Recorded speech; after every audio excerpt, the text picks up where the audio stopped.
देश में शासन का सारे अधिकार राजा के पास होता है उसे ही राजतंत्र कहते हैं। राजतंत्र किसे कहते हैं? जिस देश में शासन का सारे अधिकार राजा के पास होता है उसे ही राजतंत्र कहते हैं। जिस ध्यान से सुनो, ये क्या लिखे हैं? गणतंत्र। गणतंत्र। गणतंत्र को अंग्रेजी में बोलते हैं रिपब्लिक। गणतंत्र को क्या बोलते हैं? रिपब्लिक। यह गणतंत्र। गणतंत्र को क्या बोलते हैं? रिपब्लिक। गणतंत्र दो शब्द से मिलकर बना है। गणतंत्र कितने शब्द से मिलकर बना है? दो शब्द से। गण और तंत्र। तंत्र। गण मतलब होता है जनता या नागरिकों का समूह। गण मतलब क्या होता है? जनता या नागरिकों को समूह। और तंत्र मतलब होता है शासन व्यवस्था। तंत्र मतलब क्या होता है? शासन व्यवस्था। यानी गणतंत्र का अर्थ हो जाएगा, गणतंत्र का अर्थ हो जाएगा ऐसी शासन व्यवस्था। क्या हो जाएगा? ऐसी शासन व्यवस्था जिसमें राज्य या देश का प्रमुख, राज्य या देश का प्रमुख कौन होता है? राष्ट्रीय पिता। और सरकार का प्रमुख कौन होता है? प्रधानमंत्री। सरकार का प्रमुख कौन होता है? प्रधानमंत्री।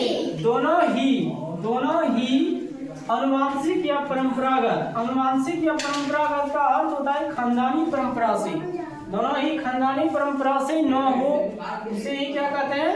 गणतंत्र कहते हैं। एक बार फिर से समझो, गणतंत्र को इंग्लिश में बोलते हैं रिपब्लिक। गणतंत्र दो शब्द से मिलकर बना है, गण प्लस तंत्र।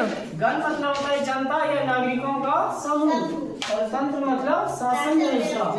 यानी गणतंत्र का अर्थ हो जाएगा ऐसी शासन व्यवस्था जिसमें राज्य या देश का प्रमुख राष्ट्रपति, राज्य या देश का प्रमुख कौन हो जाएगा? राष्ट्रपति। या सरकार का प्रमुख कौन हो जाएगा? प्रधानमंत्री।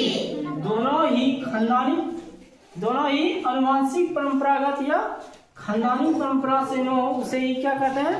गणतंत्र कहते हैं। समझ लिए? ध्यान से सुनो, ध्यान से सुनो और समझो कि क्या है? राजतंत्र। क्या है? राजतंत्र। राजतंत्र को बोलते हैं मोनार्ची। क्या बोलते हैं? मोनार्ची। अच्छा, पूछेंगे राजतंत्र किसे कहते हैं? राजतंत्र किसे कहते हैं? देखना ध्यान से, राजतंत्र शासन की वह व्यवस्था है, राजतंत्र शासन की वह व्यवस्था है जिसमें एक व्यक्ति राजा होता है। जिसमें क्या होता है? एक व्यक्ति क्या होता है? राजा। राजतंत्र शासन की वह व्यवस्था है जिसमें एक व्यक्ति क्या होता है? राजा।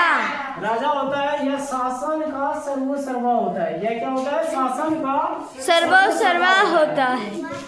राजा जनता द्वारा नहीं चुना जाता है। राजा जो होता है जनता द्वारा नहीं चुना जाता है, बल्कि वंशानुगत होते हैं। क्या होते हैं? बल्कि वंशानुगत होते हैं। राजा कैसे बनते हैं? जैसे कोई राजा है, उसका बेटा हुआ फिर वो राजा बन जाएगा, फिर उसका बेटा होगा फिर वही राजा बनेगा। राजा कैसे बनते हैं? वंशानुगत होते हैं। राजा कोई पहले से ही है, फिर उसका बेटा होगा वही राजा बन जाएगा, फिर उसका बेटा होगा फिर वही राजा बनेगा। राजा कैसे बनते हैं? या देखिए, बल्कि वंशानुगत होते हैं या किसी दूसरे राजा को युद्ध में हराकर राजा बनता है या किसी दूसरे राजा को मार करके राजा बन जाता है। राजा कैसे बनता है? किसी दूसरे राजा को युद्ध में हराकर या किसी दूसरे राजा को मार करके राजा बनता है और शासन करता है। समझ पाए? या तो राजतंत्र क्या है? इसका दूसरा परिभाषा इस तरह से बोल सकते हैं। राजतंत्र कैसे बोलना है? जिस देश में शासन का सारे अधिकार राजा के पास होता है उसी को राजतंत्र कहते हैं। राजतंत्र किसे कहते हैं? जिस देश में शासन का सारे अधिकार राजा के पास होता है उसे ही राजतंत्र कहते हैं। राजतंत्र किसे कहते हैं? जिस देश में शासन का सारे अधिकार राजा के पास होता है उसे ही राजतंत्र कहते हैं। जिस देश में शासन का सारे अधिकार किसके पास होता है? राजा के पास होता है उसे ही राजतंत्र कहते हैं।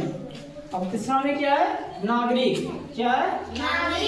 नागरिक को इंग्लिश में बोलते हैं सिटीजन। क्या बोलते हैं? नागरिक को इंग्लिश या सिविल, क्या बोलते हैं? सिटीजन या पूछेंगे नागरिक किसे कहते हैं? नागरिक। तो इस तरह से आप सबको बोलना है राज्य का वह निवासी, राज्य का जिसे राज्य में रहने या व्यापार आदि करने का अधिकार प्राप्त हो उसे ही क्या कहते हैं? नागरिक कहा जाता है। नागरिक किसे कहते हैं? राज्य का वह निवासी जिसे राज्य में रहने या व्यापार करने का अधिकार प्राप्त हो उसे ही क्या कहते हैं? नागरिक कहते हैं।